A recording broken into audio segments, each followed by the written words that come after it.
I'm nervous. Okay, so hello, UMAC and Universeum members, friends, and colleagues. I'm delighted to officially open with my dear friend Sébastien Soubiran the annual conferences of UMAC, the Committee of ICOM for University Museums and Collections, and Universeum, the European Academic Heritage Network.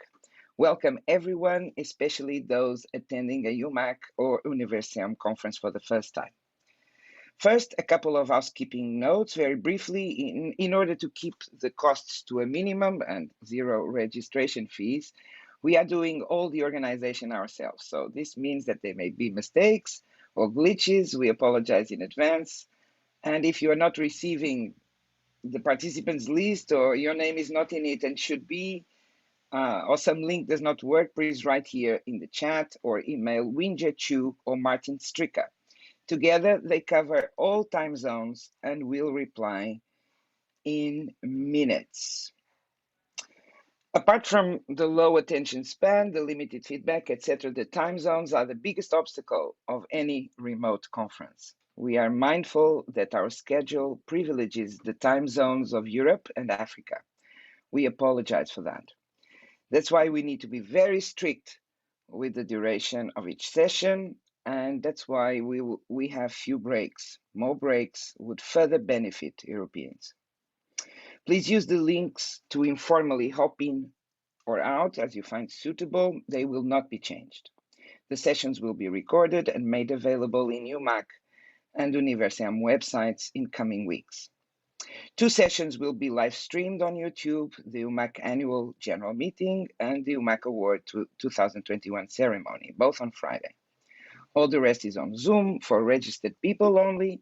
You will find the details in your program. So follow the guidelines for Zoom etiquette. If you are a speaker, upload your PowerPoint in advance, stick to your time, ask us if you need anything, and that's it. 20 years ago, in July 2001 in Barcelona, a group of university museum professionals from all over the world met for the first time during the 19th ICOM General Conference. They created UMAC. UMAC was not consensual within ICOM, and discussions had been going on at least since the early 1990s.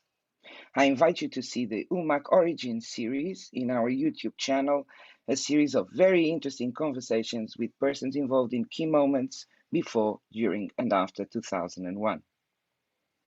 Universeum had been created in the previous year, in April 2000, and at the time there was clearly a dynamic of networking, a desire to share experiences after a decade, the 1990s, of great higher education expansion, and therefore increased vulnerability for university museums, collections, archives, and heritage. I would like to open this conference by honoring the men and women who met in Barcelona 20 years ago, paving the way for where we are today. It's impossible to mention them all one by one here, but I will at least name UMAC's first board. Peter Stanbury, Australia, who was the chair, Stephen de Klerk, the Netherlands, who was vice chair, Penny Theologi-Guti from Greece, Sue Ann Wallace from Australia, Dominique Ferriot from France, Katie Einemies from Finland, Lyndall King from the United States, Hing-Marie Munktel from Sweden, Tonette Peñares from the Philippines, Fausto Pugnaloni from Italy, Ewan Smith from the UK, Peter Tyrrell from the United States, and Pasquale Tucci from Italy. In the 20th anniversary of UMAC, we are grateful for their determination, persistence, and vision. We are proud of what has been achieved in the expansion of UMAC and the promotion of higher education, museums, collections, and heritage worldwide. Myself, I am humbled by this legacy and honored to chair UMAC today. Because of their common origins, it's for me difficult to understand why UMAC and Universeum never had a joint meeting. Over the years, there has been so much overlapping issues, agendas, members, but the fact of the matter is that it never happened. So here we are, and what a conference. We had 393 registrations from 57 countries. Of course, the conference is online and there is no fee, but this is an absolute record. A warm welcome to participants from countries rarely or for the first time represented in a UMAC conference. Countries such as Azerbaijan, the Dominican Republic, Myanmar, Pakistan, and South Korea. Welcome. We're delighted to have you. We know close to nothing about the University Museum situation in your countries. I hope you continue to participate in our activities, maybe even become UMAC members. During the next 3 days, 51 oral papers, workshops, videos, and roundtables will be presented. When I look at our program, which I consider certainly one of the best UMAC programs in recent years, I realize that it is not exactly what we were planning in the call for papers some months ago. But in fact, we don't make programs. Programs make themselves. And this program is surprisingly exciting. Let me explain why.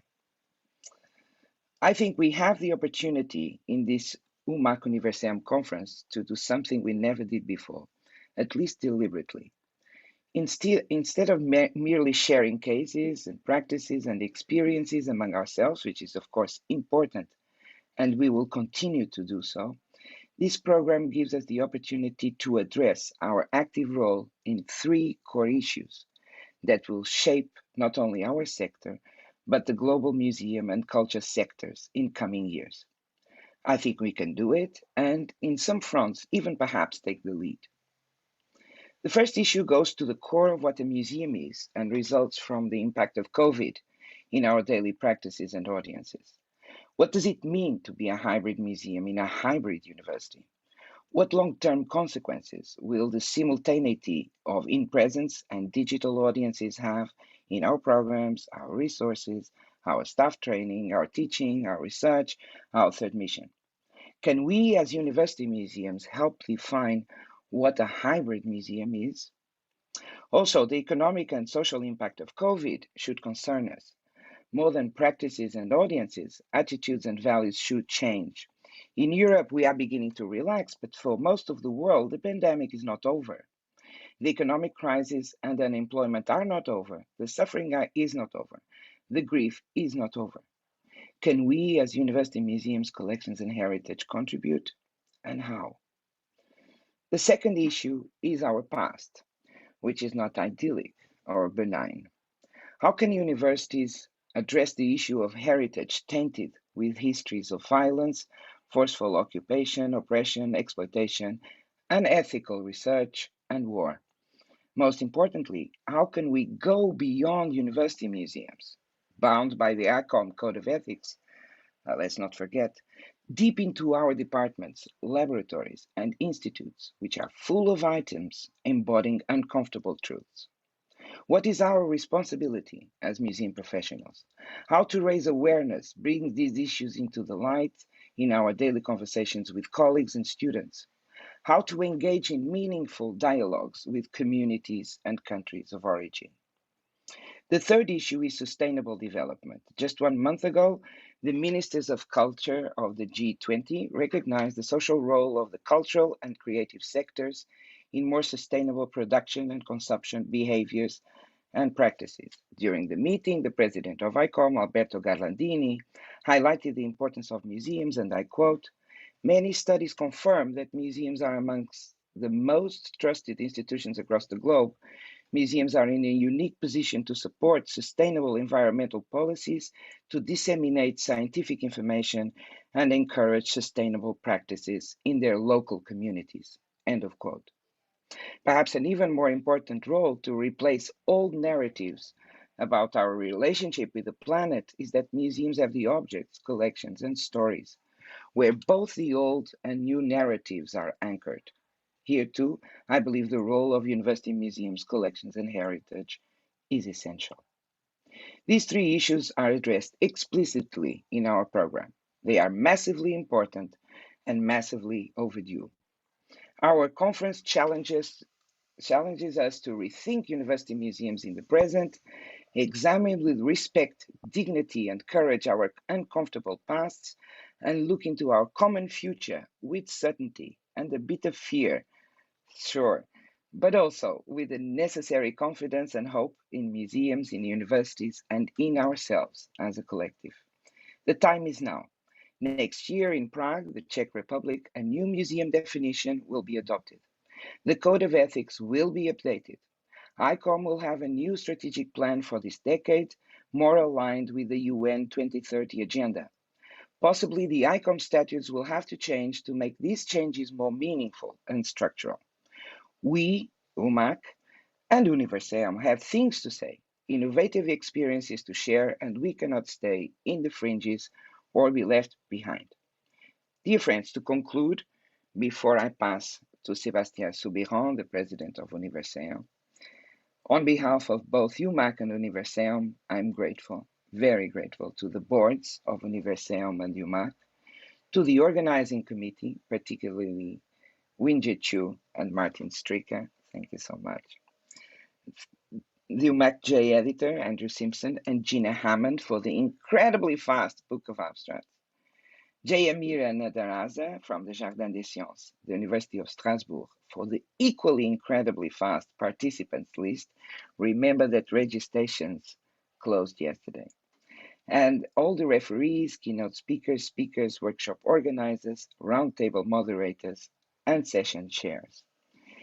Also to the University of Strasbourg, the University of Lisbon for the infrastructure, to the organization of ICOM 2022 Prague and ICOM Czech Republic, Akiko Fukuno, the chair of the UMAC Award Committee, to the nominees and jury of the UMAC Award 2021, and finally, to each and every single one of you for being here today. Thank you very much.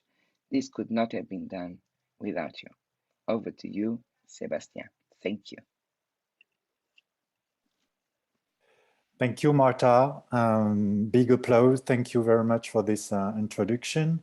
Of course, I would like to first join you in thanking the board members and all of you participants and colleagues that will chair sessions, workshops, and so on. And I join you also to thank very deeply Winjie and Martin for all the organization, technical organization we will deal with today. So thank you so much. Saying that I'm delighted to jointly open this conference with you, Marta, is an understatement. Wow, more than 400 colleagues from all over the world registered. Well, it was a challenge for us to do it together online. And I can say that before it started, it's already a success for me. Well, of course, it puts lots of pressure on us, and your introduction put pressure on us in the fact that we know that we have a role to play. And as chair of UMAC and Universeum, well, it's for us a very warming event, a concrete demonstration of our strengths and resilience in the uncertain environment you talked about, and the special situation we are dealing with from now. I was worried, and I'm still in many ways. Lots of us suffered, and whether COVID or tragic accidents like our South African colleagues or Lebanese colleagues suffered recently, remind us that uncertainty is certainly something we should be ready to deal with. But at the same time, I'm not bitter.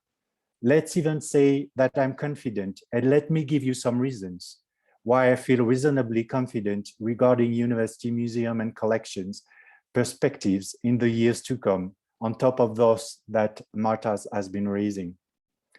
I don't want to prioritize, and so it is more or less à l'après-vert, as it is the sum of it is the sum of all these reasons that make us strong in my belief. To start with, though I already mentioned it, it is our number today, but more generally, there are so many museums and collections all over the world that gives us both cultural universality and their diversity. Through our network, we are able to exchange, communicate, and most importantly, help each other. We are at the crossroad of two communities, two professionals entities, on the one hand, universities, and on the other hand, museums. As Marta regularly pointed out, universities demonstrated their resilience through centuries We are also all aware of the primary role in collecting objects, showing off collections to an audience, and creating museums. And still, from the museum community perspectives, we are babies, or let's say young adults, as our networks have only 20 years, as Marta remembered us. And some museums, as well as academic colleagues, are still discovering our existence. This specificity of being part of a university comes with difficulties, and the creation of Universeum was certainly motivated to alert on the risk, bad conditions, lack of recognition and legitimacy we have to deal with in higher education and research institutions. We are still struggling, but time has changed. Universities need us to accomplish their third mission, opening up to communities. Time is over when production of knowledge was considered to be only of a concern for a few, if it was ever, of course. And more, as we will discuss in one of our roundtables, universities acknowledge this strong interaction with an impact on society. COVID certainly enhanced this sense of responsibility, but like many other characteristics of the world, we are living with COVID act more as revealer. Towards a growing suspicions, towards science connected to an era of fake news, science communication is therefore more than ever of great importance for the academic community. More than ever, it is important to communicate on the value of scientific knowledge, but more importantly, on the process of the production of knowledge. It is not a question of truth or false. It is a question of methodology, know-how, tools, interactions, controversy, training, dependent to historical, social, political, economical, cultural contingencies, but still the best way to understand and produce consensual knowledge. And it is a long-term process. We can't come with quick and definitive answers. Our role as university museum and collections is paramount, not only in connecting academics with various communities, but also in developing tools to support dialogue, engagement, and even participation of the many, and make the third mission a reality. Last but not least, it obliges us to reflect on our links with scientific communities and the role we wish to play both in the process of building scientific knowledge and in the social management of technical scientific development that affects our lifestyles. They not only condition our way of showing, understanding science to our audiences, but also the place we, as museum professionals, curators, want, and dare I say even we must give the public, the communities, in participating in this complex production process of knowledge and its social management. Our collections are our best strengths to play this role. When the future is a no, we try to mobilize knowledge of a known past. The first reaction to understand COVID-19 was to mobilize a body of knowledge already established in the past and likely to provide answers. In addition to knowledge in the fields of health, epidemiology, immunology, general medicine, or intensive care, knowledge in human and social sciences has also been mobilized, whether in sociology, anthropology, or even history. Other answers, perhaps less visible to the public, can be provided by the collections preserved in our museum, organizations, and research institutions. Scientific collections of medicine and health thus become archives of human natural history, with a much greater potential than that initially foreseen when they were created. For example, in Strasbourg, a collection of blood sample slides from the Institute of Pathological Anatomy, used in particular in cancer diagnostics, are now used in the reconstruction of the natural history of syphilis. Another example linked to the current health crisis came last year from the Netherlands and goes beyond the realm of natural history. A team of teachers and students from the Department of Biomedical Engineering at the Technical University of Delft built a new type of life support device based on a model ventilator from the 60s, kept at the Rijksmuseum Bohaven in Leiden. The advantage of this model being but it is purely mechanical, and its manufacture does not depend on electronic components, the manufacture and acquisition of which are made difficult with the crisis. These two examples offer a fine demonstration of the usefulness of keeping the memory of our knowledge and preserving the material trace it produces. Museums, collections, library, and archive centers are therefore a formidable resource for preserving this past knowledge and nurturing our present and future knowledge. Beyond the importance for societies of maintaining a relationship with its past and of building a collective memory, their heritage value, scientific collections in all their diversity constitute a great scientific instrument for building new knowledge, but only on the condition of having the means for their preservation, documentation, and accessibility. There are still many reasons then to be confident in the future, but I leave you all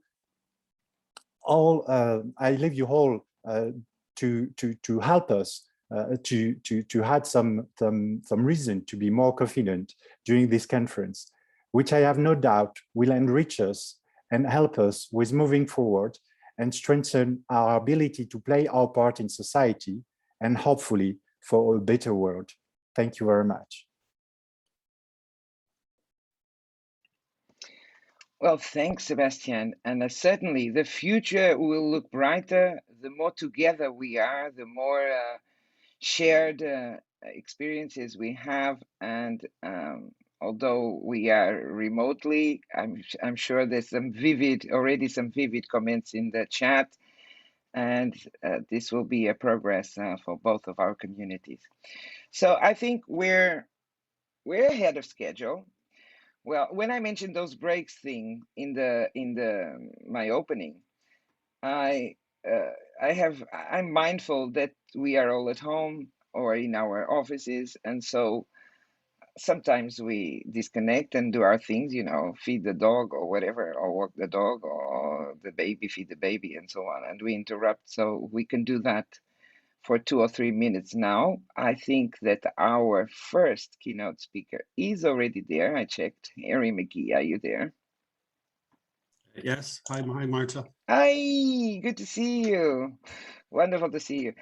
And perhaps we can, start I'll present you. And thank you so much for being here, of course. And we kind of take some time in the presentation, and then we start your keynote address, which is very much expected by everyone. So, well, let me explain why we invited Henry. Well, I met Henry many years ago. Remember, I always say this when I was a young student, 20 years ago, maybe. And for you, it was a normal day at the office, curating the zoology collection. I think it was zoology, wasn't it? Yeah. Zoology, because it's the zoology specimens that I specifically remember.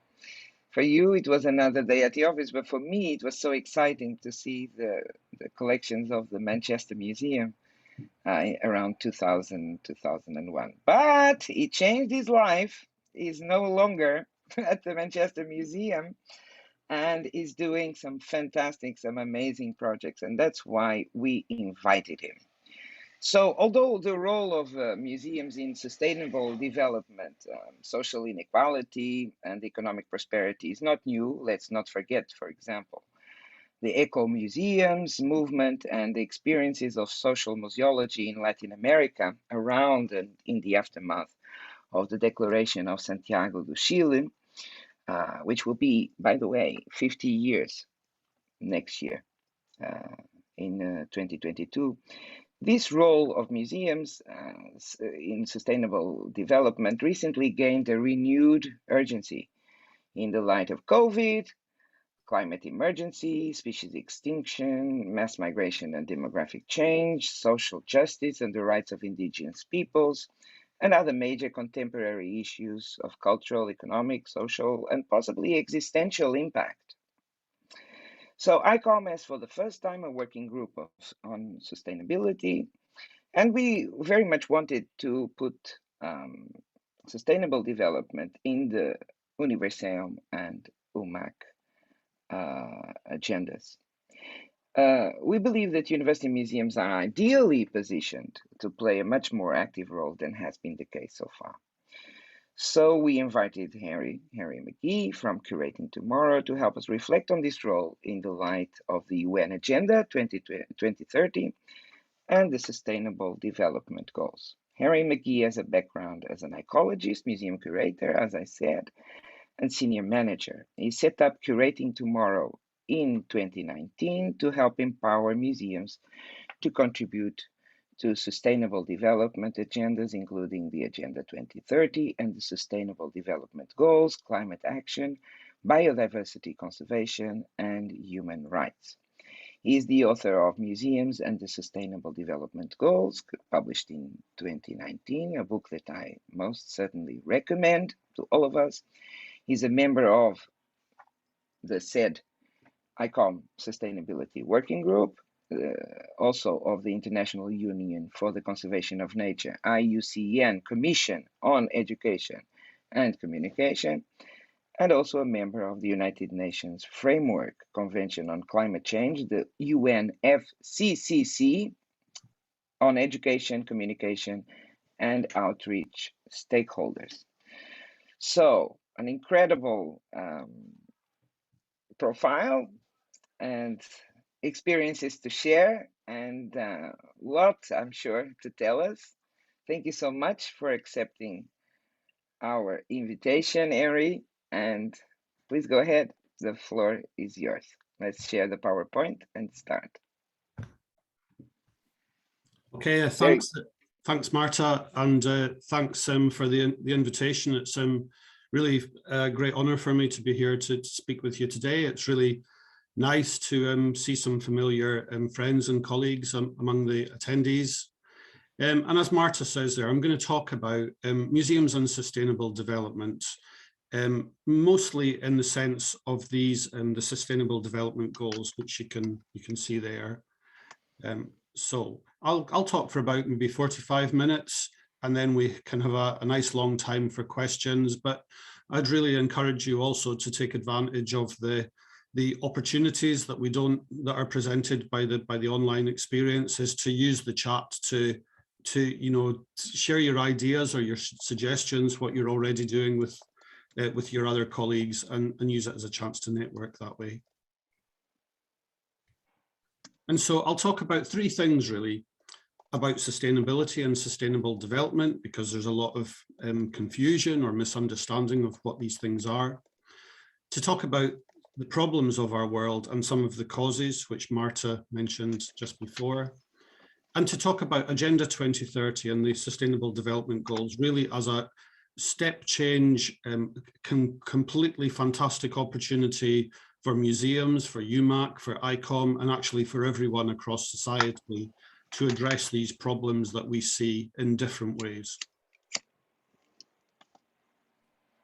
But what I'd like to start with is not to dive straight into sustainable development, but is to talk a bit about human rights, because I'll talk about these a lot, because sustainability is very closely associated with human rights. And this is a quote from Eleanor Roosevelt when she gave a talk called the Great Question.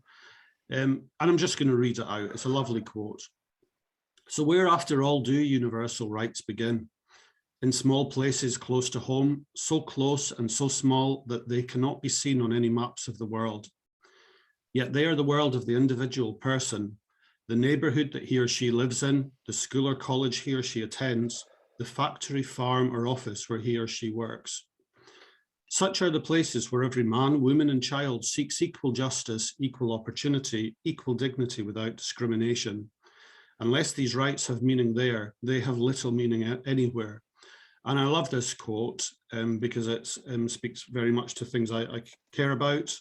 And also my strong belief is that museums can be one of these small places close to home, and they can actually be a really important place close to home, because in a world where we see so much conflict, so much inequality, so much basically waste of human possibility and insults to human dignity, museums can be a place that embodies these kind of, universal rights tailored to local circumstances and challenges. And so I'd like you to just hold on to this as I talk through sustainable development. And so the way that I work is I write these guides that I make freely available. You can get them from the links there, and they're to help museums or their partners really to make a start with sustainable development. These things are all connected, because one of the things we see certainly with sustainability and sustainable development is these things really are connected. And we can see that with COVID as a good example. What you would think of perhaps as a health emergency very quickly becomes a social crisis, economic crisis, and it turns out as a result of environmental destruction. So these things are very, very closely tied together. So museums and sustainable development goals is the one I'll talk about most. Museums and disaster risk reduction takes an existing process. It's a management framework called disaster risk reduction, which is a bit of a scary title. It's about resilience. It's about making sure that as you come through a disaster, you don't just try to get back to where you were. You use the opportunity to make yourself stronger, more resilient in the future. And museums and human rights, I'll talk quite a lot more about. As museums want to make a difference in society, on what basis will they make that difference? Will they just kind of stick their finger in the air and say, this year we think it's important that we do this, and next year we'll do that, and then we'll do the next thing? How can we provide a public service that is based on something other than just the decisions made by a few often important people in museums? And I'd suggest that human rights and something called human rights-based approaches are a really fantastic framework for doing so. So a lot of what I'll talk about is really saying that museums don't need to reinvent the wheel or start from zero. These things already exist. Is how to build the bridge, how to help museums and those who work in them to connect with them, to play their part, and so on. So firstly, let's talk about sustainability and sustainable development, because they are a bit different. Sustainability we think of as this balance between considerations of social, economic, and environmental considerations. People, planet, and prosperity is the easier way to remember it. Sustainable development is a bit different, so we'll explore how. And just the images I've got at the top there, I've just got them because I think they look nice. They bring some color to the slide. They're the 17 Sustainable Development Goals. So sustainability means the ability to continue, to persist, or to last, which are kind of three ways of saying the same thing. But it also doesn't mean that things stay the same.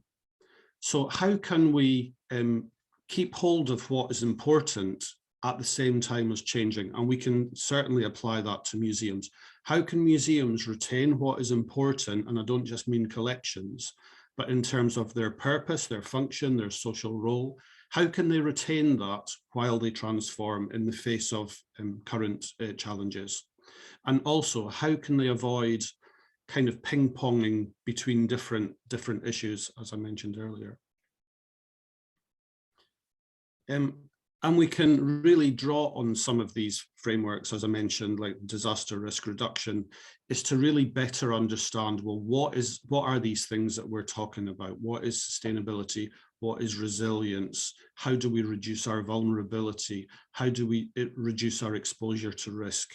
Those are all very well thought through concepts from disaster risk reduction and sustainable development.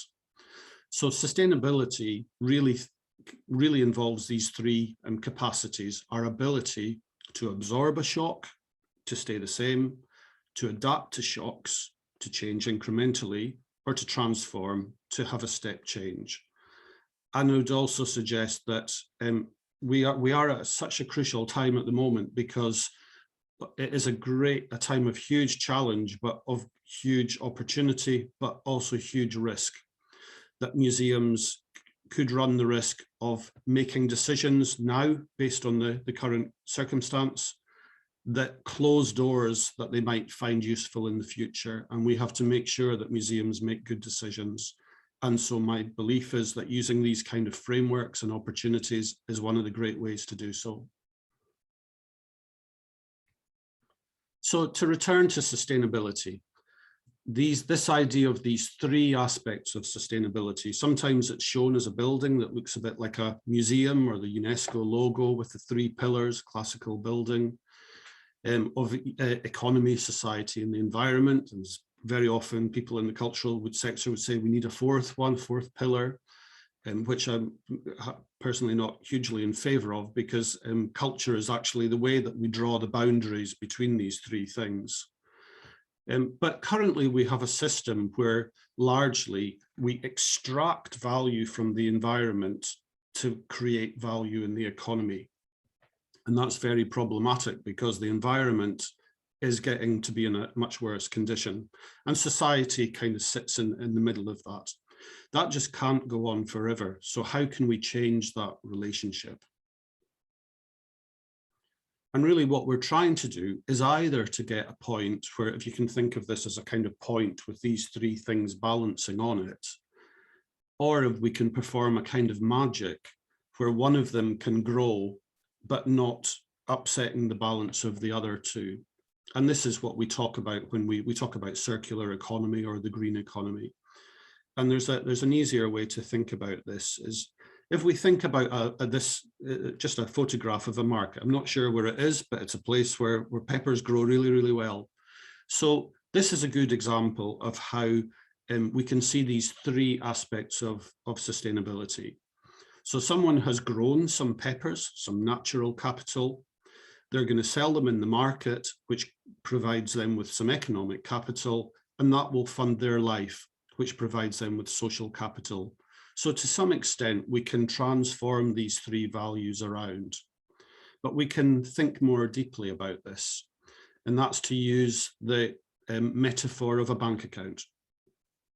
So if we think about the one in the middle to begin with, we're all familiar with the idea that you put the money in the bank and it earns some interest, although interest rates are not very great at the moment, but that's the principle.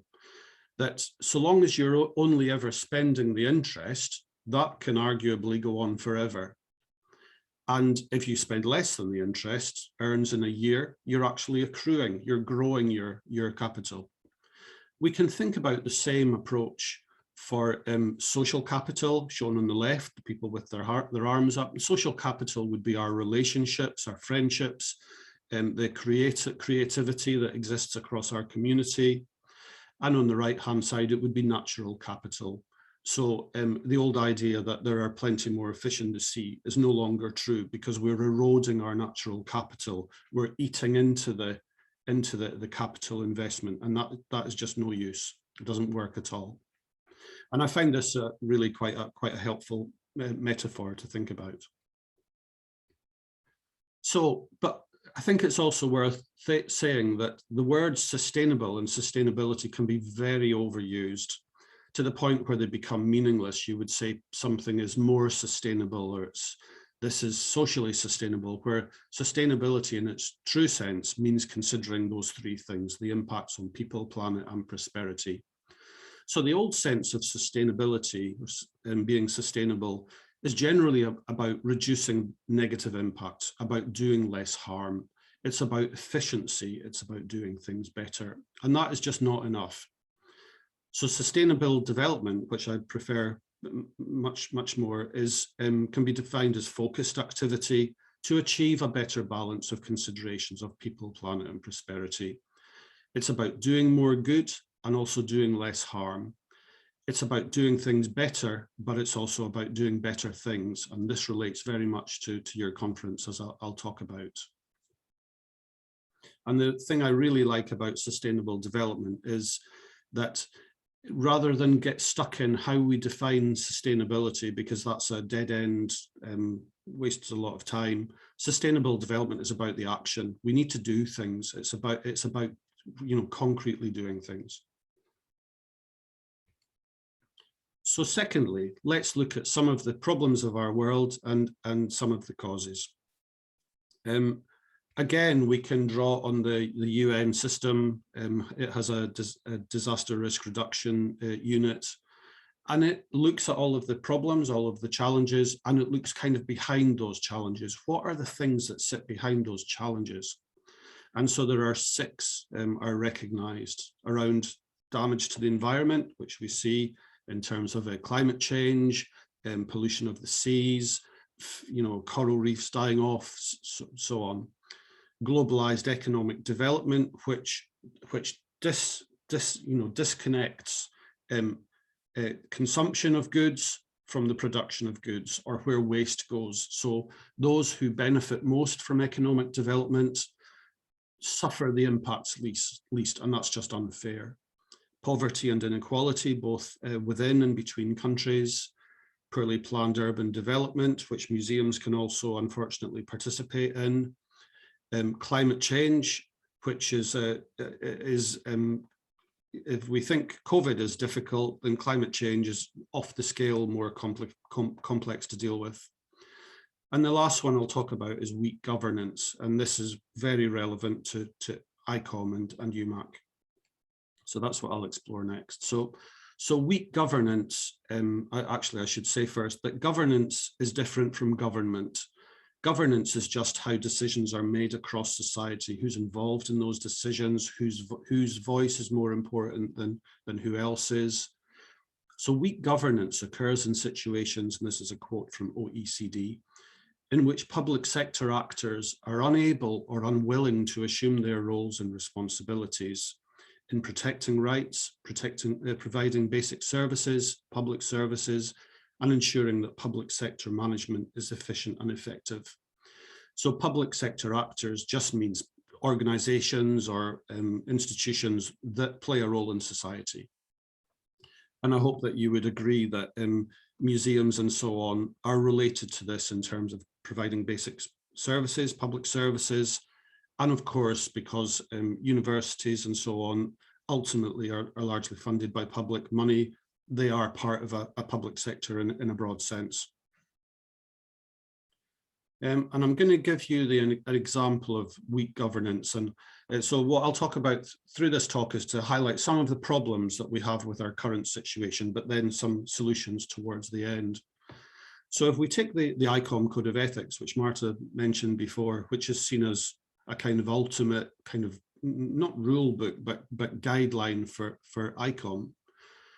So within the Code of Ethics, it says that museums must conform fully to international, regional, national, and local legislation and treaty obligations.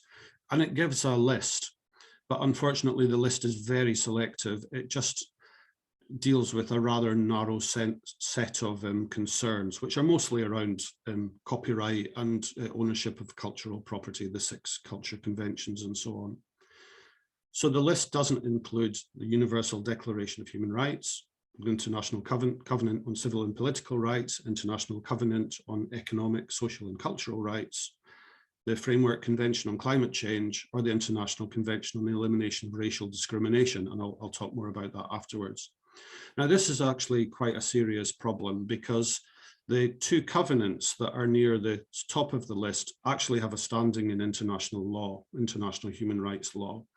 The 3, the Universal Declaration, and those 2 covenants together make up a thing called the International Bill of Rights. So if we can think, looking at the Framework Convention, which is now nearly 30 years old, and we think that, well, not enough has happened. There's just no 2 ways to say it. Perhaps if museums had more strongly connected with the convention, things would be slightly less bad than they are. But let's look at the last one, the International Convention on the Elimination of Racial Discrimination. Looking at to last year, when there was a completely justifiable outrage at the George Floyd murder, I think I'd also like to draw attention that this convention is nearly 60 odd years old. It's from the time of the civil rights movement. And let's have a look at some of what it says. So the convention of course, aims to reduce racial discrimination. And if we look at some of its contents, one of them here is it talks about adopting immediate and effective measures, particularly in the fields of teaching, education, culture and information, with a view to combating prejudices, which lead to racial discrimination and to promoting understanding, tolerance and friendship among nations and racial or ethnical groups. And so again, I would say that this, to me, very clearly speaks to the work of museums, but unfortunately, they've been possibly rather unaware of this. And this is a challenge that we see again and again. And this is what I was referring to as weak governance. So we have a situation where governments make the decisions, sign the conventions, but for very good reasons, sectors are kind of intended to play their own part, to see the importance and to understand the role that they can play. And so this is a quote from the Brundtland report, which is from 1987. It's the reports that has the very common definition of sustainable development as activity that, let's get this right, activity that doesn't prevent future generations from meeting their own needs. So this is a really great quote. The integrated and interdependent nature of the new challenges, sustainability challenge and issues contrasts sharply with the nature of institutions that exist today. These institutions tend to be independent, fragmented, and working to relatively narrow mandates with closed decision processes. The real world of interlocked economic and ecological systems will not change. The policies and the institutions concerned must. And so if we look back, as Marta said, the declaration from Santiago de Chile is nearly 50 years old. So is the Stockholm Declaration. The two things were developed at almost exactly the same time. We think about many of the institutions that we have today were developed in the 1940s, including ICOM and UNESCO and many more of these institutions. Those institutions have also existed through this time of, unfortunately, great challenges. So, of course, they present an opportunity, but we must also acknowledge that they perhaps need to change a bit as well in order to work together more effectively. So thirdly, I'm going to talk about Agenda 2030 and the Sustainable Development Goals. So, as I mentioned, the Stockholm Declaration is nearly 50 years old. It was acknowledged that there are limits to growth on a floating ball and floating through space. And Agenda 2030 and the Sustainable Development Goals are really the latest step in that 50-year or even longer journey.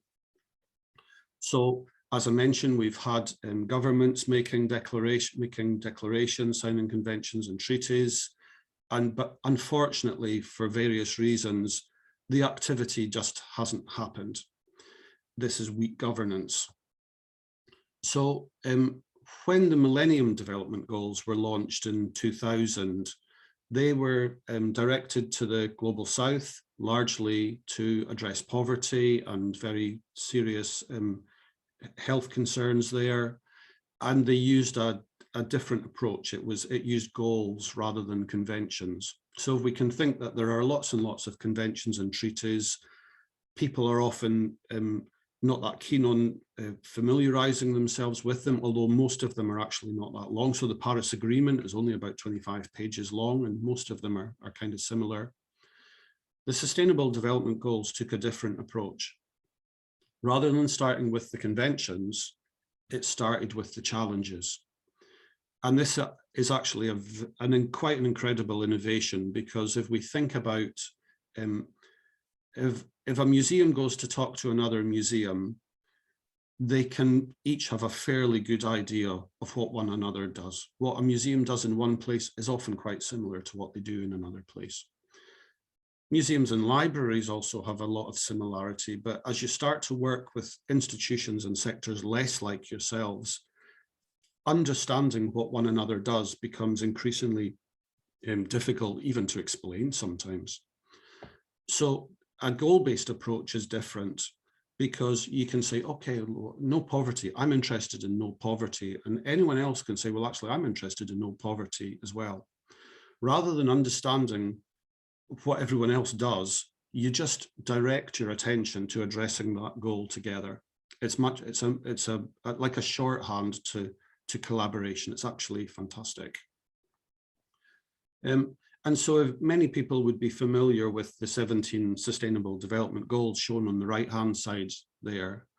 But it's really very crucial that those are understood in the context of where they came from. They came from a document called Transforming Our World.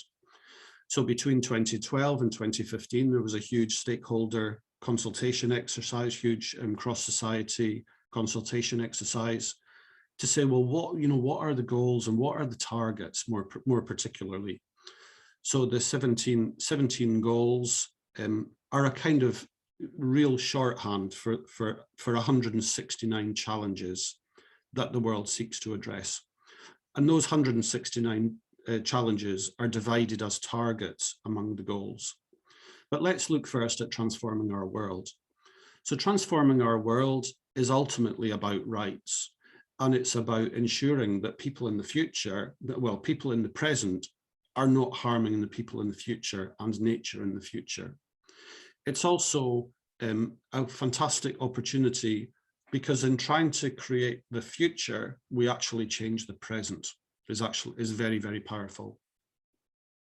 And so before I move on, I would highlight here that although we often see the 17 goals shown as these 17 squares with the nice colorful pictures on them, as I've got on my wall here, in a way, the better way to think about them is as the ring that's shown there on the document on the left, what's called the Sdg Wheel.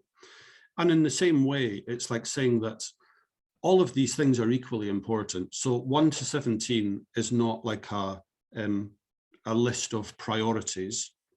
We need to address all 17. And the idea of sustainability, something can continue. That's why they're represented as a wheel. And so the Agenda 2030 and the Sustainable Development Goals, or SDGs for short, as I'll probably mention from now on, they're grounded in existing human rights, many of which go back to the Universal Declaration, but many of which have been developed over time since. And they're about helping more people to gain their rights, to claim their rights. They apply everywhere, and they pledge to leave no one behind. And this principle is that those who are currently least well served have to be prioritized. And let's face it, that's really not the world of museums, let's be honest. So the agenda is rooted in the principles of sustainability and sustainable development, which I mentioned earlier. It emphasizes the importance of partnerships of all kinds, and it applies not only in all countries, but across all of society and in all sectors. And really, we need everyone to play their part, because as I mentioned earlier, this situation with weak governance, where we have conventions and treaties, but with no delivery mechanism, or people just not even knowing about them, is completely hopeless. We need to find a different way to make these things a reality. And also to create new opportunities for people to contribute to shaping the agenda in the first place.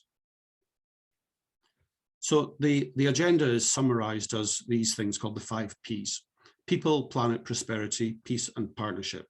And again, it's shown as a connection between these things. So people, planet, and prosperity is the old 3 dimensions, which I mentioned earlier. Peace and partnership are really the things that both enable this to happen and that grow as a result. They're fantastic. So the idea there that there can be no sustainable development without peace, and no peace without sustainable development is great.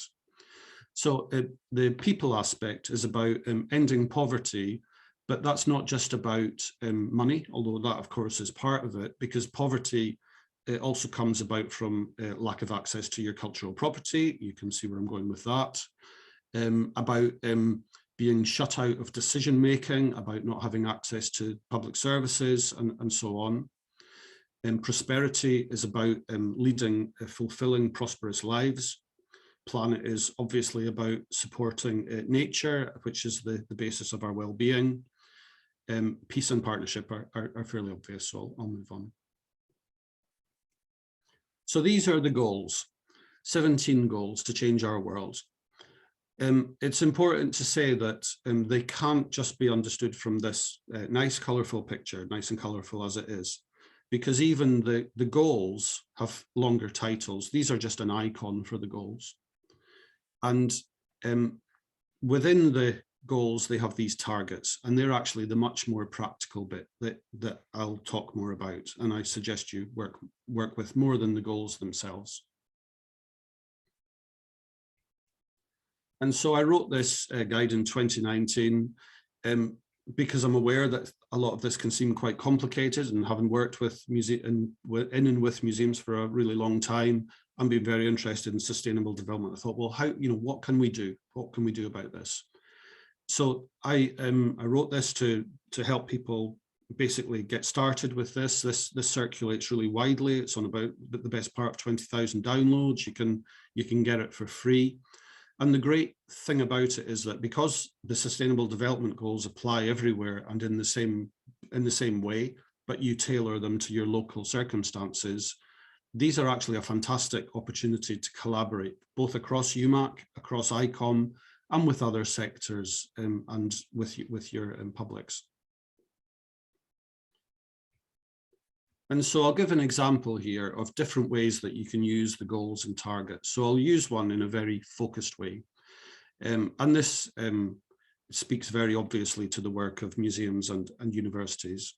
So goal 4 has the nice icon there looking like a book and a pencil with quality education.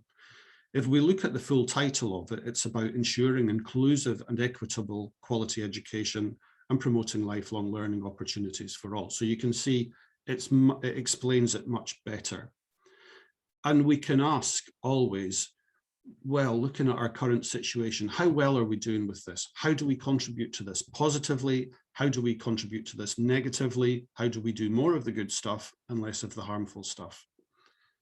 And within goal 4, it has 10 targets, and I've just chosen one. Target 4.7. Is around ensuring that all learners acquire the knowledge and skills needed to promote all of these things to do with sustainable development, sustainable lifestyles, human rights, gender equality, promoting a culture of peace and non-violence, global citizenship, and to appreciate cultural diversity and how culture can contribute to sustainable development. Is a kind of ready-made curriculum, or whether that's for students, for schools, or for the public. All learners means everyone.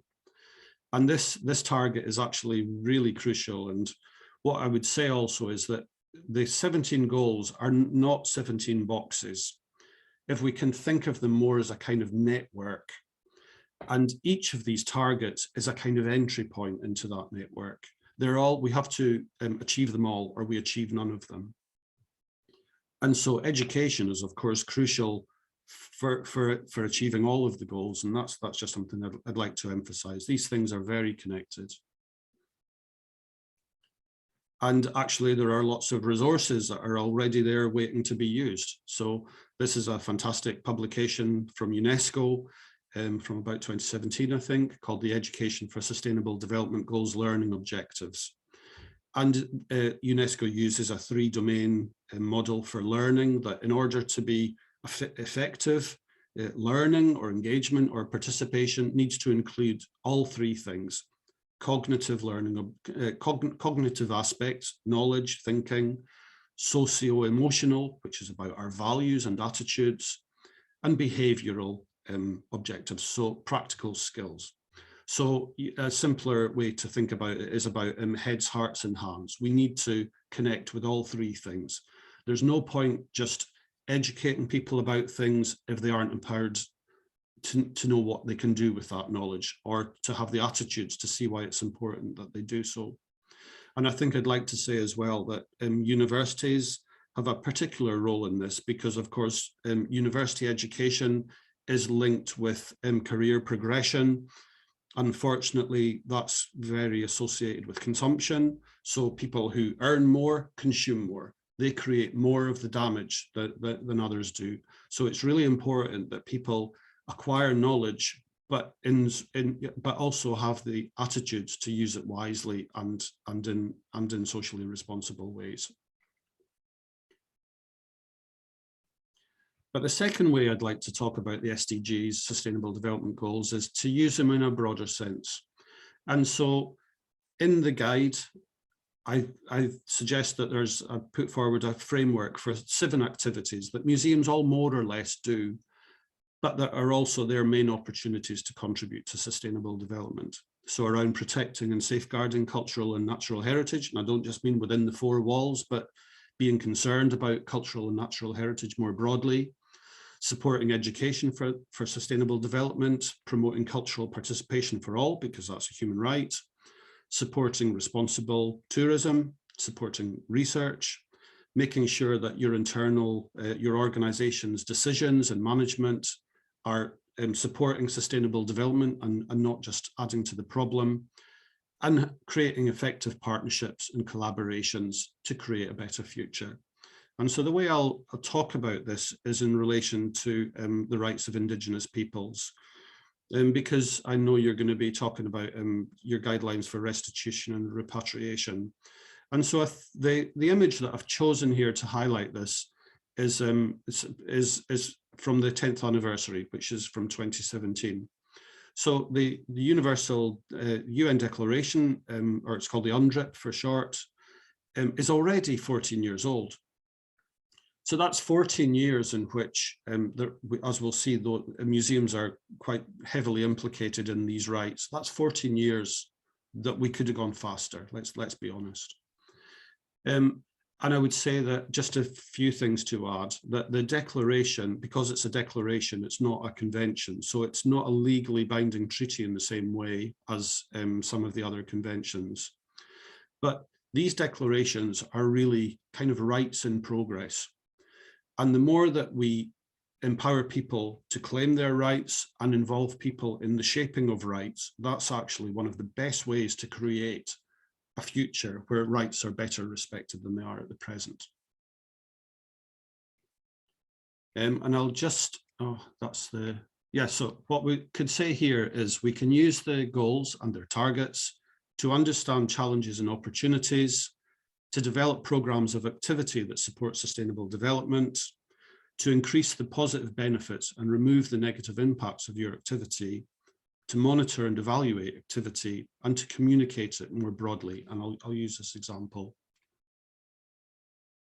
So again, looking at a weak governance challenge, there was a presentation at the Human Rights Council in 2015, which is pretty much specifically about museums.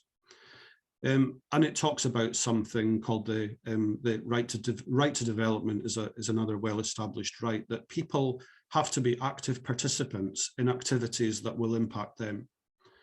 And so these are just some quotes from the document, that the right of access to and enjoyment of cultural heritage forms part of international human rights law. As I mentioned earlier, under the international, the ICESCR it's called. Museums are regarded as sources of education and cultural institution. However, museums often contribute to the misappropriation of the cultural heritage of Indigenous peoples. I mean, let's face it, this isn't a particularly good look. This is a statement at the Human Rights Council. But very helpfully, that document makes recommendations for each of Indigenous peoples, governments and museums to facilitate creating effective relationships and processes to look to the repatriation and restitution of material. I've put the link there at the top. So let's think about this, Indigenous rights. So I know that your repatriation and restitution guidelines have a particular focus. I'd just like to return to some of the principles of human rights, are that all rights are equally important and they're all connected.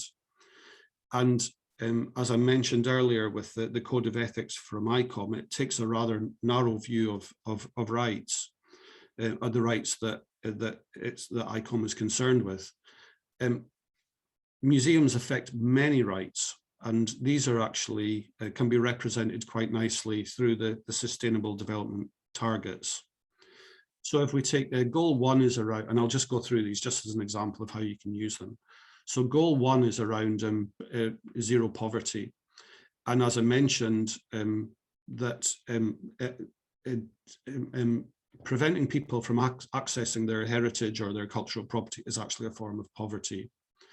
Target 4 around quality education, there's a target in there about the importance of different social groups, including Indigenous peoples, being able to be educated in ways that are appropriate for them. Target 4.7, of course, includes the importance of cultural diversity and cultural education, as I mentioned earlier. Target 10 is around reducing inequalities within and between countries, so how we can promote universal inclusion. Target 11.4, which is the one which museums and so on often kind of latch onto, is the short title there is about protect the world's cultural and natural heritage. The full title is actually strengthen efforts to protect the world's cultural and natural heritage. And as I say, that doesn't just mean within the walls of a building. It means making sure that people have access to their cultural and natural heritage. One that I've included here on the right-hand side, 15.6, is about promoting access to genetic resources and something called fair sharing of benefits. And so this relates to something called the Nagoya Protocol. It's part of the Convention of Biodiversity. And it came about because basically rich northern countries and rich northern companies were exploiting the resources of other countries. And access and benefit sharing is about making sure that any use of collections relating to genetic resources or traditional knowledge is to make sure that any economic benefit is also gained by the source communities, and museums should have these things called access and benefit sharing agreements in place, but few do in practice. So goal 16 is around peace, justice, and strong institutions, and I'll talk a bit about this because this relates very much to your work on repatriation and restitution. But peace, justice, and strong institutions actually relates more broadly to the things like the ICOM museum definition. If we think about peace, justice, and strong institutions, the opposite of that is a conflict, injustice, and weak institutions. And we can think about, well, where do we sit on that spectrum? So within goal 16, there are a few targets. 16.4 is about, the short title here is about combating organized crime. It actually also includes illicit trade in antiquities and anything else. 16.6 is about developing effective, accountable, and transparent institutions. And so even within those 3 words are totally crucial. If we can think about effective, accountable, and transparent institutions, the way that currently ICOM is set up, I hope I can say this without offending anyone, is ICOM doesn't actually connect with the public, I think, possibly in any way. And so that's why it's really important that we do find the mechanisms to ensure that ICOM and museums and different committees are providing services that are both appropriate and acceptable to those impacted by those services. 16.7 is around decision-making, which relates to that last point, about really ensuring that our institutions are responsive, inclusive, and representative. 16.10 is the one that's most closely related to human rights as a specific target around ensuring public access to information and protecting fundamental freedoms. It actually means all rights.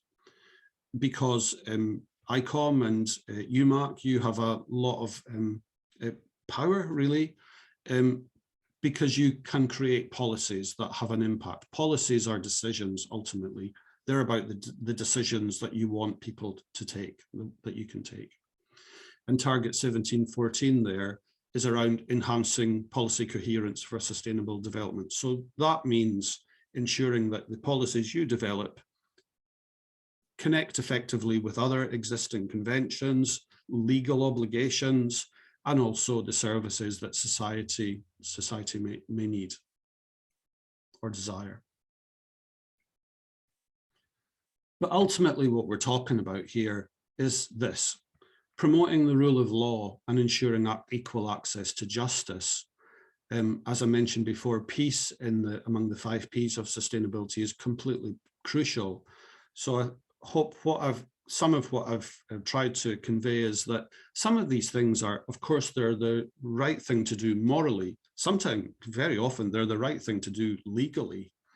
I think it's not a great look if museums or those who work in them are not really in full agreement with international human rights law. That's just not a good look. So let's take an example here. So within the UNDRIP, the UN Declaration for the Rights of Indigenous Peoples, it talks about the importance of Indigenous peoples having the opportunities to develop priorities and strategies for exercising this thing called the right to development. The right to development means that they have sovereignty over their cultural and natural heritage. It also means that they have the right to determine their own future. It's not about development in the property development sense. It's about shaping their aspirations for the future. And so there are, I'm not sure if you've already done this, but there are, of course, very well established groups that represent Indigenous peoples and their interests. And there's the Indigenous Peoples Major Group for Sustainable Development would be great to connect with, the UN Permanent Forum on Indigenous Issues, and the International Indian Treaty Council. Personally, I would think that as you develop your repatriation and restitution guidelines, the more those are developed in partnership with those who are going to be ultimately affected by them, it benefits UMAC, benefits ICOM, benefits those communities. Make sure that your decisions are going to be acceptable to them, appropriate to their needs, and so on. And again, just to say that there are very well established models for these kind of things from something called the human rights-based approach, which has these principles. They're called the panel principles. That a human rights-based approach, or a project using the human rights-based approach, acknowledges that we can't just have top-down decisions, that those who are impacted by the decisions have to have a shape and have to have a part in shaping the process. So we talk about these things called the panel principles, that they're participatory, that they build accountability from the institutions, they're non-discriminatory, they're empowering, and they're linked to international human rights standards, accepting again that all rights are of equal standing and are all connected with one another. We can't prioritize one right while ignoring the others. So just to return to this again, so using the Sustainable Development Goals, as I've tried to show there, can help you provide people with meaningful activities. They can help us put our unique resources to good use, but they can also help us contribute to multiple agendas simultaneously. So if we think again of the challenges which Marta listed at the start, we've got, climate change, COVID, inequality, post-truth media, many issues. Those cannot be tackled one after the other for lots of reasons. One, in tackling one, we might create problems elsewhere. That's no use. And often we just need to think of this almost like a great big puzzle that we kind of work out together. No one has the clear answer for this stuff. We work it out by doing it. That's why sustainable development is about action. The goals can help us to build partnerships and collaborations to demonstrate our value to society. So the way I would summarize this really is that museums can help give Agenda 2030 and the Sustainable Development Goals reach, because we can reach bits of society that governments can't. We can promote active, free and meaningful participation, all of these great things. But Agenda 2030 and the Sustainable Development Goals can help give museums purpose, or they can help museums to articulate their purpose in terms that make sense to society, not just to museums. So let's, I'm nearly at the end now, to talk about UMAC and sustainable development. And so this is a quote from from the Magna Charta Universitatum, which, if I'm honest, I hadn't come across before. So universities acknowledge that they have a responsibility to engage with and respond to the aspirations and challenges of the world and to the communities they serve to benefit humanity and contribute to sustainability. But again, I would say that it takes a rather narrow sense, so that it talks about the importance of the right to education. Universities affect all rights. Many people work in them, so that affects labor rights. Universities use huge quantities of resources, which affects, of course, climate change and the environment. And so if we can kind of paraphrase that sentence, you could probably read those 17 goals more or less into it. And in fact, working to address those 17 goals is, again, arguably the best way that universities can contribute to the world.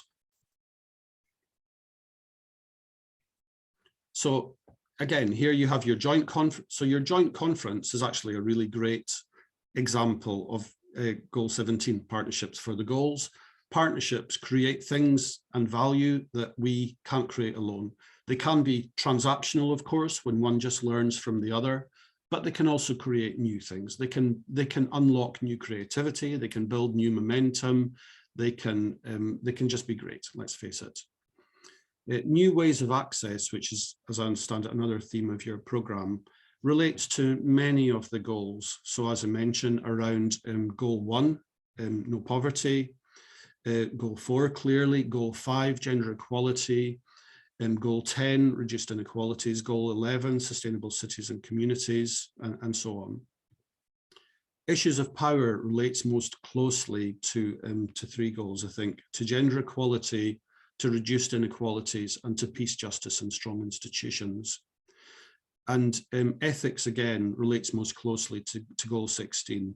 It's around just doing the right thing, understanding what you should be doing, having the knowledge, the tools, the attitudes, and the skills to do it, and making sure that UMAC and ICOM are on a really solid foundation, contributing the way, not just the way that they should be contributing, but helping to drive things forward to create this future where more people can claim their rights would be fantastic.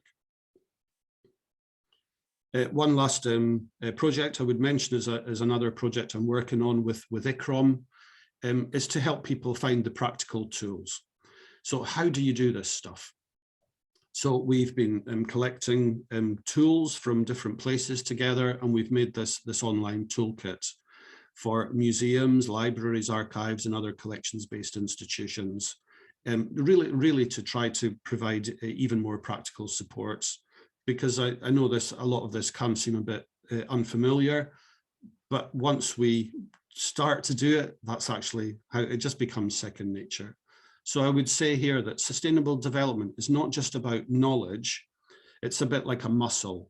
The more you use it, the stronger it gets, but it's also very much a mindset. So if you are interested in creating a better future, honestly, you're 9/10 of the way there. The technical bit is the least difficult bit to pick up.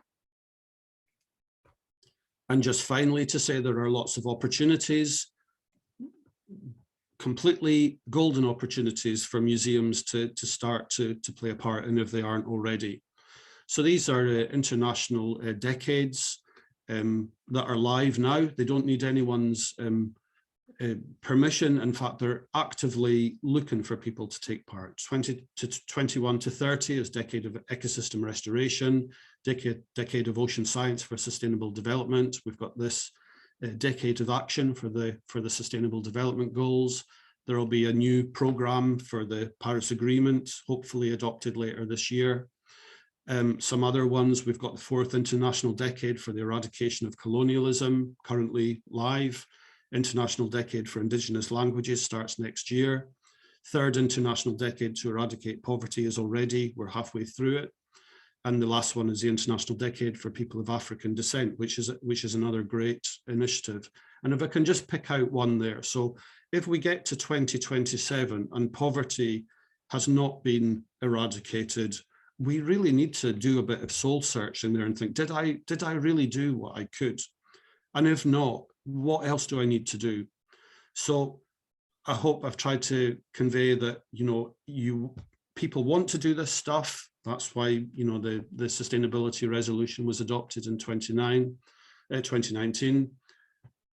The tools are here, the opportunities are here. And then I just really invite everyone to take part in it, because it is honestly, I'm a strong believer that it is the best way to ensure that museums have got a future. So thank you and have a good conference. I'm very happy to take questions now. Wow, thank you so much, Henry, for this very insightful keynote address, which left us, I'm overwhelmed, have to be honest. But you provided an incredible introduction for some of us who are not familiar with the, acronyms of the UN and, what is going on. Of course, we have a vague idea, we do, and we actually participate perhaps individually in our families, our homes, and even in our museums. But it was very good to have this macro view, particularly segmented to our concrete conference and our concrete, issues that we are discussing from the point of view of the museum sector, ICOM, and also from the point of view of the Magna Carta and higher education. And I think there's a lot to think about, and this will take us to more conferences. I think in Prague we will have a joint meeting with NatHist, so the International Committee of Natural History of ICOM, with the ICME, which is the International Committee for Ethnographic Collections, and also with ICR, regional museums. And we have a side WhatsApp group, and we were already saying, yeah, we have to go for sustainability for our common topic. This is really something massively overdue, as I said in my opening. I mean, we should think about it. Well, let's open for discussion. Let's open for comments. Please raise your hand in the whatever thing, reactions, I think, or more. So raise your hand. Or because I don't think there was a lot of comments, very, very, also a good indication that this address was thought-provoking and insightful is that there's massive comments in the, so we can even, but not specifically a question, I think, unless I missed it, Martin. Well, but we already have Sébastien. Sébastien, please go ahead. Ask your question to Henry. Yes, maybe as usual, it's more a comment than a question, of course. Thank you very much, Henry, also for your contribution. And I think it echoed very well our introduction with Marta. So that's great for us, especially to remember us that you started your speech with, it's important not to reinvent the wheel, and giving us all those references that already existed. And all those frame and people committed to specific goals. That is very important for us to go back to, and to even for our teams, because I think that those are documents we can share with our teams. It's sometimes it's better than lots of speech and so on. So I think it's a good way to start if you want to make some choices at some point, because as Marta said, you're very quickly overwhelmed and so on. And there was one reflection about Martin saying, okay, what I should do, in fact, where should I start? And I answered, but I think we already started in some way, but we just need to rearrange and maybe refocus on where we're going, and to use this frame and those texts and those activities, actions that people are already doing outside museum world. So that's very, for me, it's a very, very good open eye, not introduction, but speech you did. So thank you very much for that. And the other very good point is about the kind of critics of the ICOM being sometimes a bit first outside the interaction with the people, and maybe not aware about all those already existing communities and trying to do it itself. So I think this reconnection with other communities is also, and we know that being collective, doing together is always, we're stronger than doing it ourselves in our own word. So thank you for this. Thank you very much for remembering us this very important ideas. Would you care to comment, Harry, or shall I pass on to Steph? Just a quick comment is just to explain like what I try to do in the keynote is to say there are many opportunities to do stuff. And I would also just say in response to the question there about, well, what can I do? It's understanding in the context of, well, what are the challenges that are there? What can you do to address them? What do you want to do to address those things? It's not to change the world in a day, because that's impossible. But personally, the best bit of advice I think I could give is that if you want tomorrow to be different to today, the only way it will be different is even with the tiniest bit of a plan. So if I can give a personal view.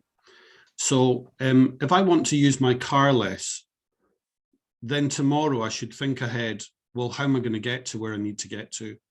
It's just, honestly, it just takes a tiny bit of thought and preparation. It's no more complicated than that. And is really just to say that it's not to think, well, how can I start with this? How can I connect with sustainability? Is to recognize that you're already playing a part in it, but it's just deciding what different part do you want to play. It's actually massively empowering, inspiring. You meet lots of great people along the way, and that's what I think I would say. If I could just, before passing on to Steph and Silke, if I could just comment on that. You're replying to us as an individual, right? And what my concern is that I look at museums and I think that there's a lot that they could do at individual level. I mean, in terms of, for example, materials, the use of resources, energy. You know, there's so much that if we transpose our individual life to our museum life and the way that museum responds as an individual to the challenges of the climate emergency, for example, I don't see a lot of preoccupation with that, to be honest. Yeah, for sure. That's one of the challenges there is that like institutions are like tankers, you know, they're slow to change, but those problems are not just because of decisions that were made in the past.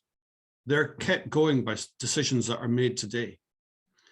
So if museums are serious about doing something about it, they just need to make a different decision today. And of course, people, you know, we are people within museums. Some have got more, let's face it, power than others. And unfortunately, often the block can be near the top. So I would really encourage everyone else to exert some power on those who have it. Yeah, exactly. I mean, why do we save at home? And when we go to our museum, we don't act, it's as if it's two different people, okay? So I pass on to Steph. I'm not I'm generalizing, okay? I'm sure some people are concerned, but anyway, this is a general overview. Steph, please go ahead. Good morning, colleagues. Good morning, Henry. Thank you very much for that talk. That was indeed very comprehensive, and it makes me feel guilty that I haven't changed the world yet this morning. But I'll keep in mind small steps is probably a way to go. I was thinking about the role of ICOM in particular, because I think we've all seen in the past years that there's a movement to express these sustainable development goals, for instance, through the new museum definition process, which has proven to be very, very complex and fraught. Even though, I mean, as you so eloquently put on the table, that these things are internationally agreed. They're not new things. Governments have signed up to these. However, if you look at the level of ICOM, and that ties in with the second question that I have for you, that there is apparently other types of politics that play a role in wanting or not wanting to make things happen, or wanting change in the way that you've described it. And so there's two questions. What do you think about what should ICOM do in a sense, and UMAC and and our community as part of that, to make that change happen internally within ICOM? And then also you mentioned that ICOM was not really connecting with the general public, which is correct. I think it sees itself very much as a network of professionals in a sense. Could you maybe elaborate on your views a bit on what ICOM potentially could do in that realm? Yeah, so I think I would give a comment thinking about not in terms of ICOM, but something that the United Nations did maybe last year when it had its 75th anniversary. It ran a thing called these UN dialogues, huge. I think there were about maybe 1 million people took part in these dialogues, because unfortunately, in the mix of these things, we often find that the international ambition is very high, and including the governments when they're in the international arena, their ambition is very high. If you talk to people in communities, they would say, well, how great do you want your community to be? The ambition, again, is often very high. The weak point, unfortunately, is often national governments for different reasons. And I think that ICOM could develop a stronger mandate to be more transformational if it understood better from the public, what do the public want? And I think I would also say, like thinking in terms of Agenda 2030, that the aim here is not that museums become some kind of superheroes that change the world, because that's also quite irritating. It's like looking at Agenda 2030, it acknowledges from the right to development that the human person is the central interest and beneficiary of sustainable development. Everyone has their own ideas, ambitions, aspirations. So the more we can deconstruct from being a kind of institution which provides a kind of, here's a service for all of society. It's like, well, what services do we provide to each member of society? That's the way I would like to think about it. And I would also say that, so some of the, like if we take the definition, for example, and how to use the goals and targets, the aim may not necessarily be to try to squeeze the sustainability or the SDGs into a definition, but I think thinking about Agenda 2030 and the targets can actually help ICOM determine how is it going to do this stuff. So if I can go back to some of these, the targets again, 16.6, effective, accountable and transparent institutions. Those are the ones that will have a lifespan. As I mentioned, ones which are ineffective, unaccountable and opaque. Though, unfortunately, that's the world we have today. We have these institutions, we've no idea how they work. I don't just mean museums, I mean very broadly. And what would the other one be? Would be around 16B, would be around policies for sustainable development. But it's not just to play that SDG bingo like I've been doing today, where you pick out different targets. It's to think about the overall agenda, like a world where more people can claim their rights. And I don't just mean the rights that museums think they want to give them around the right to participate in cultural life, but I mean all of their rights, because we can't just pick one off. We have to, and if I can just kind of ramble on a bit more, is that if we live in a world where people don't even know their rights, which is the world we have, museums, unfortunately, have had many opportunities. So any museum could have on the wall, here's your 30 rights from the Universal Declaration. Here's the ones which have been developed since. If people don't even know them, they're never going to get them. And that's why I wanted to start with that quote from Eleanor Roosevelt at the start, because I love that quote. So yeah, it's just to keep going. So unless those rights have meaning close to home, we'll never see them. Brilliant. Thank you. Thank you, Henry. Thanks, Steph. Thanks. Great. And I also love that quote too. We all did. It's very inspiring. And this approach through human rights, I think it changed, for me, it changed a lot the way I used to think about these bureaucratic UN kind of things. Okay, so it's much more engaging. Silke, please go ahead. Thank you, Henry. A huge amount of my questions you have already answered in response to Steph and Marta. We've talked about the role of the individual, obviously, and the way institutions such as ICOM can change through the input all of us have. I wondered, we all know, of course, what the challenges can be, and Marta has outlined that in the chat early on, feeling overwhelmed. I wonder whether you have come across an example of a museum that has managed to really make a change. We're all aiming to do it. And I'm sure we're all going to go away from this session thinking, I'm definitely, from this afternoon onwards, I'm going to do it. Is there anybody out there who you feel has really made a difference? So I think the way I would answer that is in two parts. Is that I think to look at this issue about supporting the individual, I think one of the biggest things museums can do is to empower the individual to exert influence, to understand the influence that they have, and to encourage them to vote. Doesn't matter necessarily how they vote, but just encourage them to vote. Because, I mean, in the UK, I think it's about 50% of people vote. It's pathetic. And that is very risky, because if you have more and more people retreating from participating, because of course participation in cultural life is also one of the rights. The more that we can empower people to use these opportunities, the better chance we will have that both the government and anyone else will do things. And I think to answer that point there about an example of a museum that is making a difference, I slightly pull away from that question, because I think ultimately it's people that make a difference. And it's the extent to which a museum has supported people to make the difference that they want to make. It's very subjective, and I'm not dodging the question, because, but what I would say is sometimes when, this sounds quite general, when it becomes, well, which museum has made a difference? It puts the museum inadvertently in a really old-fashioned heroic position. It's the aim is to empower. So the aim, I think, of museums is not to empower themselves, it's to empower society.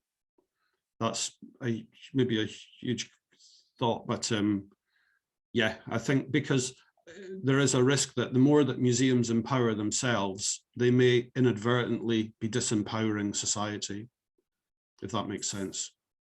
Thank you. It makes a lot of sense. It makes a lot of sense. And I would stress that idea. And, we're here for service. We're here to mirror, to interpret people, their stories, their past, their present, project their future. And we should not be self-centered. It's not about the museum being sustainable. It's about contributing. So Dominique, thanks so much. Dominique, please go ahead. Hello. Something that struck me when you were giving your presentation is the fact, the slide I saw, the bill about racism in 1965. That's the year I was born. I'm now 56 years later and not much has changed. You still now have the movement of Black Lives Matters. So my question or idea is that if things take society so long to adapt or to go the right way.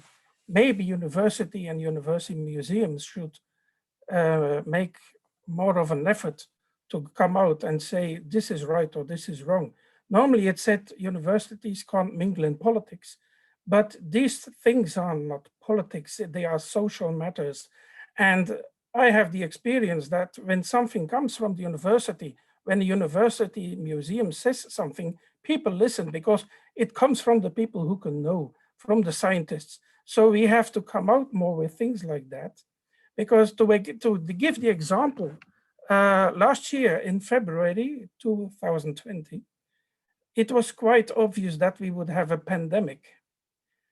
And the politicians said, well, don't worry, don't think about it. But then the University of Antwerp, I have to be honored, it was not us, but in Belgium, the University of Antwerp said suddenly, students can't come to the campus anymore, they have to stay at home, and we will try to teach in a different way, so online. 2 days later, the University of Ghent did the same. Students stay at home, we will give lessons online because there is something coming that it will be a big problem. And only after that, politicians said, okay, we have to get a lockdown. So universities and university museums matter. And I think maybe sometimes we should be more the first to talk about things like social commitment and like in racism, because it really struck me that that was something that was done in 1965, when I was born, and we are still talking about it. And it's still a matter necessary to come in the street and almost to the point to have rights, because people still don't listen to that. Yeah, so if I can make 2 comments to that. Thanks for the great comment, Dominic. Is the first one would be that, like in my presentation, when I said that this Agenda 2030 and the SDGs are a great shortcut to multiple agendas, because a lot of very smart people worked on them for a long time. They already have all of the conventions and rights rolled into them.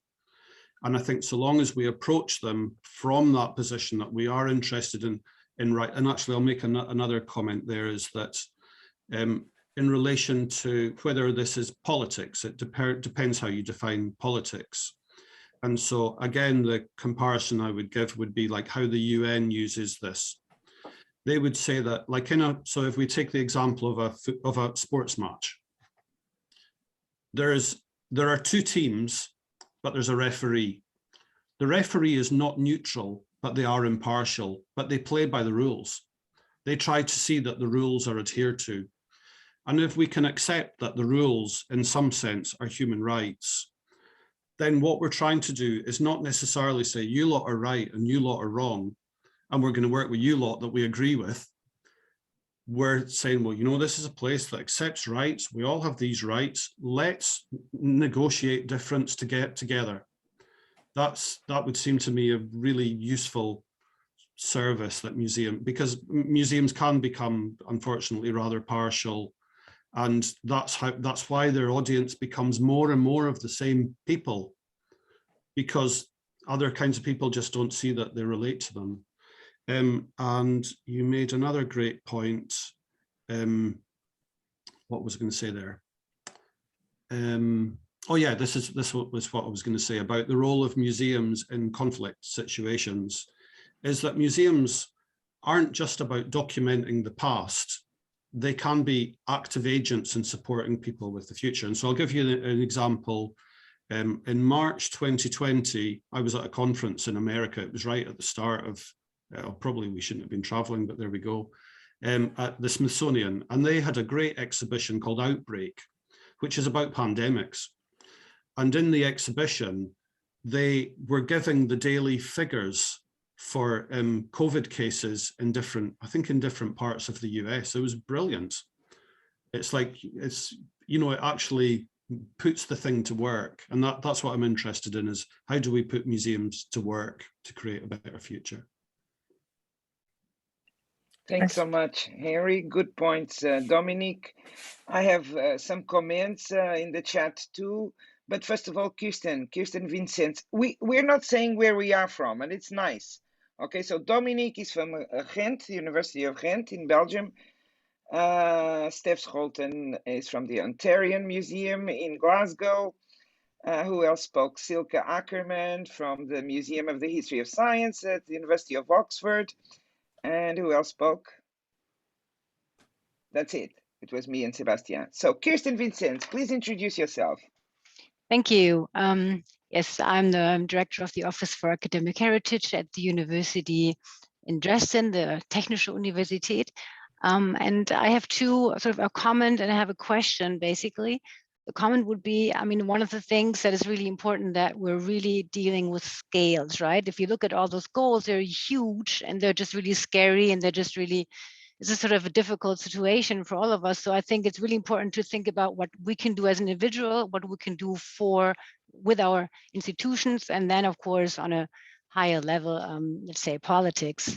So, and I think if we look at that, there are things we can do, all of us, I guess, in the environment we sort of work in and live in. That's the comment. And then the question would be, I have been asked, or our university is thinking about participating in the higher education impact ranking, which is of course based on those sustainability goals. And I've been asked about this too, especially to contribute to the sustainability goal, to the SDG 11.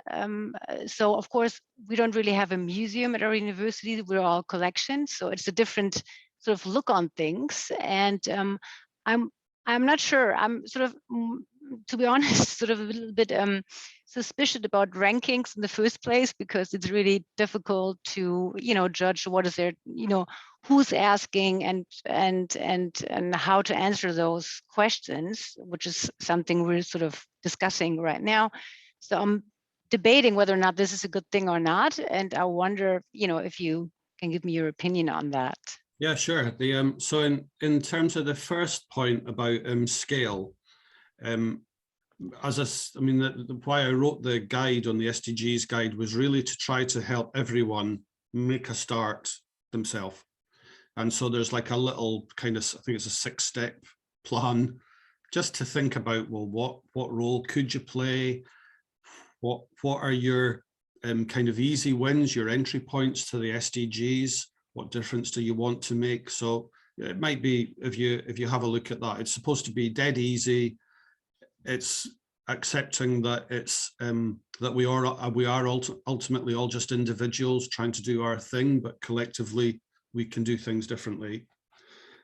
So your second point about the ranking, I mean, similarly, I'm quite what's the word, cynical about rankings, because they can become an end in themselves, and they can become what you would call, there's a thing called SDG washing, which is like greenwash. And what to say with this, that in those kind of things, the university will only really talk about what it's good at. It won't. So the point of sustainable development is to accept we might be good at some stuff, or we create some positive benefits, but we also have negative impacts. And so there is something called sustainability reporting, which has been around for 30 years, probably more, because big multinational companies, they needed to do it because they had dodgy reputations. So they're actually much more transparent in many ways than universities and museums are, because they had to be. So one of the things you could do is to try to encourage transparency. And what I would also say is that, so say if we think about 11.4 is about strengthen efforts to protect and safeguard cultural and natural heritage. That could be quite narrowly defined as your collections, but let's talk more broadly about the environmental commons. So when the Framework Convention for Climate Change was put together, it was based on the idea that climate is a shared global heritage. So similarly, we can think about, so if you were to be thinking about 11.4, I would try to approach it in that really broad sense, because arguably the biggest thing that any museum can do, whether it's for Indigenous rights, for biodiversity or anything else, is to reduce its greenhouse gas emissions. It's the biggest challenge facing the world. There's no two ways about it. and to make sure that it tackles its emissions in a way that is fair and just, and that doesn't just create more problems for poor people or poor countries.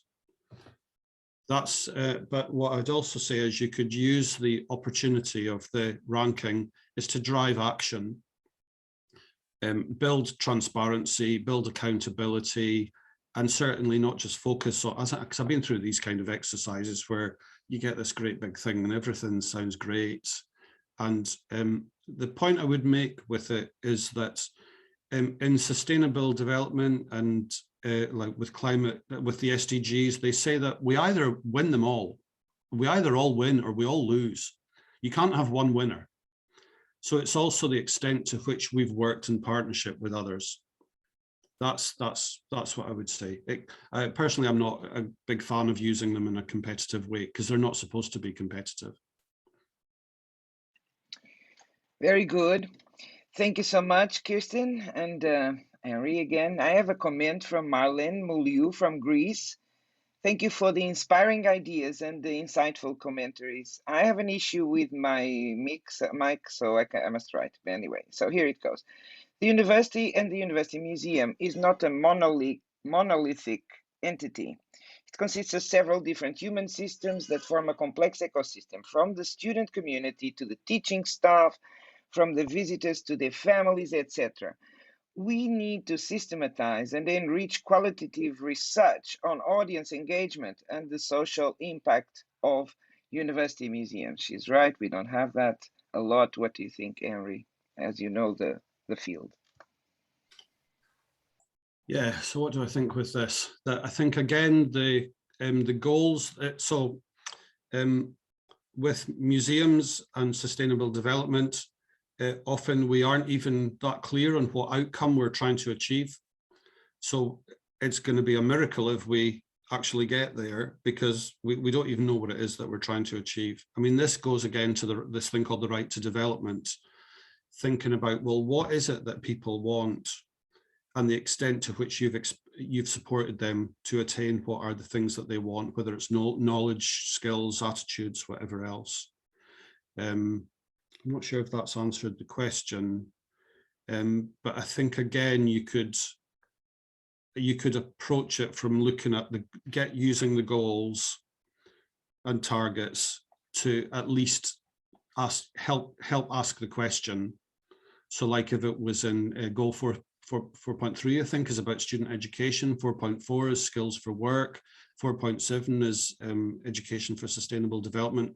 You can use these targets to think, okay, well, what is it we're actually trying to do? What are the measures to know how well we're doing? What evidence do we need to gather along the way? So in a way, it's using the goals and targets in the stages of the policy cycle: agenda setting, and developing programs, delivering programs, monitoring and evaluation, and communication. I'm not sure that's answered the question, but that's my yes, it did. Sure. I think. I don't know if there are any more, because there's so much and it's been so quick. It's like those, YouTube live chats where, you cannot even read it quick. So I think I asked everyone if there is any comment or any question for Henry in the chat. Please let me know. Meanwhile, I would like to ask you something about this committee, this working group, ICOM, because you're there, ICOM working group on sustainability. We were in Prague last week and we heard some preliminary results. What do you think? What hopes do you have? Of course, it's long due because, the Agenda 2030 and ICOM now, organized, I think, for the first time, a reflection group about sustainable development. Still, what are your expectations about the work of the group, the achievements, the change it will drive within ICOM immediately, like next year in Prague to be approved by the General Assembly? What do you think? Yeah, so I think what I would say to that is that in a way, that situation I spoke about before, where we have more conventions and more treaties and more work plans and all the rest of it, it just becomes very bureaucratic. And if I can say that what I think has been the biggest achievement of the Sustainability Working Group was the resolution on sustainability that was adopted in 2019. That's already agreed. That was really overwhelmingly accepted by the membership. Something like 74% of people said, yes, we should do this. So in 2019, we have these two resolutions. One of them is about sustainability. Yes, we're all committed to supporting Agenda 2030. We really don't need to wait until next year to be given the next step what to do. We just need to get on and do it. That's what I'm trying to say with all of this work with the Agenda 2030 and all these things. There are so many opportunities. The membership have said that they want to do it. Now we need to empower them, give them the tools and so on, and just encourage people to do things. Personally, I hope that whatever happens in the Sustainability Working Group is not supposed to be some kind of clearinghouse or barrier to people just going as fast as they can. And I think that's the way I would say it, because I mean, I think we could say that ICOM can be rather bureaucratic. That has a place and that has a benefit, but it's not necessarily going to be the way to deliver a very rapid, great public needs. You know, the Agenda 2030 only has less than 9 years to go. It's got 8 years to go. And so I think, to use a kind of comparison to what I was saying before, is that anyone that feels they need something in order for them to move forward, let the sustainability, let ICOM or UMAC or the working group know, what is it that you need to move forward, rather than thinking about, well, we'll just kind of hang around till Prague and see what comes forward, because that's just not how it's going to work. So of course. We have the commitment. People want to do stuff. Certainly committees are starting to do things. You know, you've had this today, it's fantastic. And then partly, it's not to say, oh, it's all over to you now, you've got to get on with it. But it's the aim of these kind of, you know, conferences and workshops is so that you go away with something practical that you can do, that you can apply in your work, that you can be a bit more confident that this is something I can do, it's relevant to me, I have the tools to do it, and if I don't, who can I ask to get those tools? That's what I hope. Absolutely, and I think we are achieving at least this form of commitment by, you know, just having you here open this conference, which is really important for us and inspiring. And we hope, and we will continue the discussion next time we meet as a global community next year. And maybe in between, we will do something more to raise awareness towards this issue among our university museum colleagues all over the world. So I think that's a very good, very good suggestion. And I would profit this opportunity that I'm speaking to the community to welcome suggestions, you know, to webinars, other people to be invited to discuss these issues in the light of the higher education sector, the museum sector. Let's have more these conversations about this. Let's have more, because of course, we need to action. Yeah, it's a call for action, but at the same time, because we came a little bit late in the discussion, we need to be informed. We need to hear about best practices, about good case studies, like you did share with us today. So yeah. I'm not sure. Yeah, please. Can I make one more comment? That absolutely, as you say there about, I mean, it's really nice to say that you find it inspiring, because I mean, inspiration is supposed to be the feeling that moves us to action. And so I'd really like to encourage as many of you as possible just to either put a note into your notebook or into the chat or whatever about what is the thing that you might even just look up either after this or tomorrow, because it does just start with one step. Exactly. Nothing more than that. Exactly. And I would close on that note our first session today and this keynote address. And thank you so much Thank you. Henry. It was wonderful to have you here. Thank you so much for all the participants who have listened. And we will have a break now. We have a break, half an hour break until 2:30. Well, it doesn't matter. I'm not going to say the hour because it's all different. But anyway, in half an hour, we will meet again, but in 2 parallel sessions, one here in the same room, so you connect the same way you connected, and a parallel session in the other room. There's another connection. You just go to your normal PDF program and you press on it and go to wherever you want. So thank you so much. And that's it. We close the session now. Henry, once again, thank you. Thank you on behalf of all of us. Thank you. Thank you for your attention. Yeah, thank you. And a short technical note, you can also just stay in this room if you decide to come in a session 1. This conference room will stay open through the break.